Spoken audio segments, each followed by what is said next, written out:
over thugs and criminals. You think the police are out here for fun? You think they're out here for games? They're not going to tuck you in. They're not going to give you a cookie and sing you a lullaby and tuck you in. No, they're going to pop a cap in your ass. You shoot at them, they're going to shoot at you. Peggy Hubbard joins Hi. me now. How are you? I'm good, Don. Thank you for having me. You were mad. Yeah.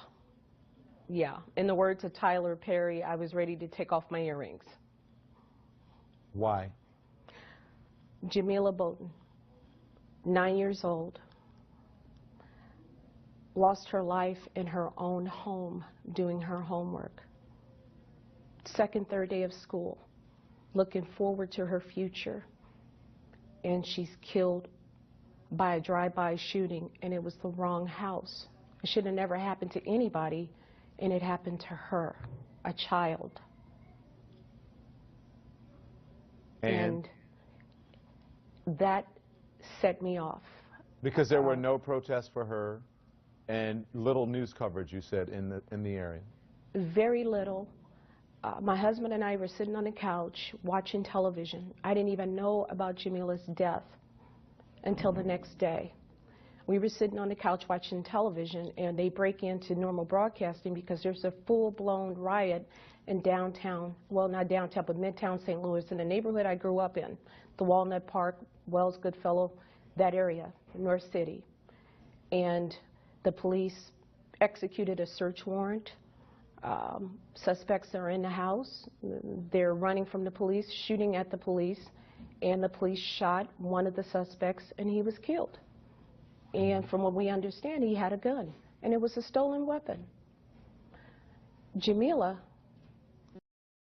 the day before, I didn't hear anything on it on the news, and I'm an avid news watcher. Nothing was reported. It was just a blip. This guy dies, this Bay guy dies, and all of a sudden, there's a full-blown riot in the neighborhood I grew up in. And there's nothing for her. And we're hollering, Black Lives Matter. He had his chance to matter. He chose his path. He chose his destiny. Jamila never got her destiny. She never got her promises. Her life mattered. Her dreams mattered. Her vision mattered. She could have been the next Secretary of State. She could have been the next Attorney General.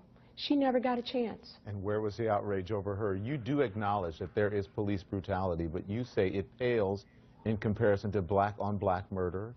You believe that police reform is also necessary, though? Yes, I do. I believe police reform is necessary. Look, Don, there's a lot of bad cops out there. Granted, they are. There are a lot of bad cops out there that should not wear the badge. They make all the other police officers look bad. They do. But you have a lot of good cops out there. We lost a cop in Louisiana, and I am so sorry for that family's loss, because I, too, am married to a cop. So I know firsthand the fear. Police officers are there to do a job. Their job is to serve and protect, but their job is not serve, protect, and die. And if they hesitate, and a lot of these cops here in St. Louis City, they hesitate. They're afraid if they make one misstep, their careers are over, and they're going to be the next Darren Wilson. And this has got to stop. This is a nationwide, this is not a St. Louis City problem. This is a nationwide problem from New York to LA. This is a problem. Peggy, I want to ask you because, you know, you have a lot of people on your side. I've read a lot about you this weekend. A lot of people on your side, but a lot of people are not on your side as well. You have people calling you, critics calling you everything but a child of God. And they're calling you a white man's bed, and this is harsh language, I warn everyone, a white man's bed wench, even a house nigger. What do you say to them? Bite me. I'm not afraid to speak my mind. If they want to say that, knock yourself out, freedom of speech. But the truth hurts, and they know, deep down inside, they know I am telling the truth. They know I am speaking the word, and the word is we are wrong. Right now, we are dead wrong. They can call me whatever they want. I can take it. I'm tough. My grandmother raised me well. So call me if you will. Call me all the names you want, whatever's going to make you feel better. But I'm not going to stop. And I'm going to keep speaking for Jamila. She deserves that. She deserves her voice, her say, and I'm going to fight for her. I'm going to make sure nobody forgets her. You remember during the Baltimore riots, there was this one mom who found her son and then beat her right there on the street? That was my mother. And that was mine too. So, and you know, hey, say what you want. You can say my mom was an abuser or whatever, but here I am, and I'm doing well. And a lot of people who are doing well who had moms like that. But what I have to ask you, did you have an issue with your own family? Did you turn in your own son because he wasn't doing right? Yes, yes, we did. Yes, we did. Don, it was the hardest thing I ever had to do. Now, let me clarify something. My husband had 4 children. I had 2 from a previous marriage. He had 4. I raised his children as we could. He took mine, I took his. Now, yes, I call him my son, but technically he is my stepson, but I had him for so long. And I tried to do everything I could for him. I saw the signs, I saw the warnings, I saw what he was becoming. How can his father go out and serve and protect and keep people safe when I have a child that is hurting people?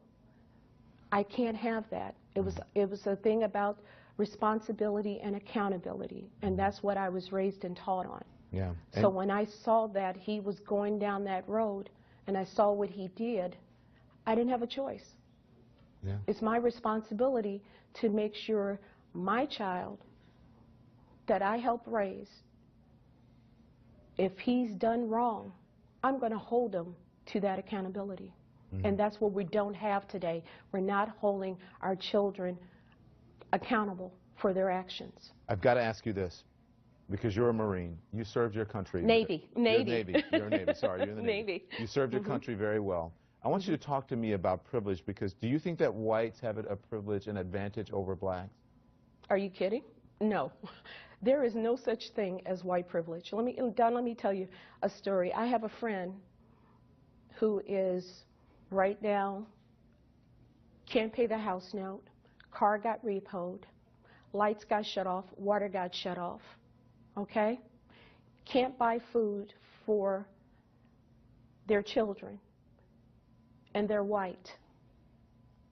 So if there's white privilege, and they're telling me I'm no longer black, that I'm white now, sign me up for a low interest loan and get me a credit card, because I'm ready to shop. Peggy Hubbard.